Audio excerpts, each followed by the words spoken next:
So we're looking at the big crime stories this week with former Met Detective Jackie Hames, and let's just run through some of the key issues this week, as police were called in to the RAF to intercept a plane heading for Manchester Airport as a full emergency was launched over a bomb hoax. The pilot of a Qatar Airlines plane, nearly 300 people on board, radioed ahead to say he had a note from a passenger about a possible device. Now, when it landed, armed police boarded the plane. The man was arrested. He's since been sectioned under the Mental Health Act. Also, we've heard that lie detector tests have started this week to monitor the behaviour of released sex offenders. Convicted sex offenders tested every 6 months on their activities. If they don't pass, Jackie, what happens?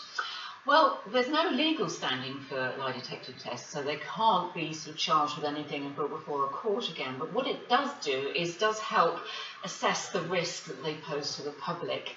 As you can imagine, it takes a huge resource to monitor sex offenders in society. And if they prove to be of a low risk, there's obviously a different level that can be put on them as opposed to somebody who's really high risk. So it's going to become part of the risk assessment process.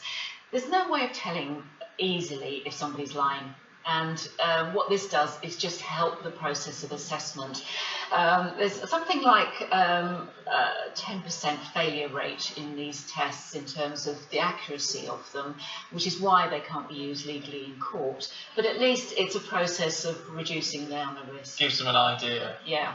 Interesting proposal. The NSPCC also this week criticising the lack of video evidence facilities for young witnesses. They call it astonishing and appalling. How many cases are we sort of talking about here, Jackie, where children should have these sort of facilities available to them, but actually are forced to go and sit in court? Well, yeah, and it's appalling, really, isn't it? I mean, you've got something like 50,000 uses of video, remote video evidence or remote link evidence being given by suspects, and it's in the hundreds for children giving that opportunity, which, you know, is the real problem at the moment in terms of victims and witnesses should be central to the criminal justice system, and in fact they're not. It's always them playing catch up. So this report by the NSPCC is actually putting a huge amount of pressure on government to supply more resources to take the pressure off young children having to face their abusers in court. Yeah, it's too much pressure. It is. It's not fair.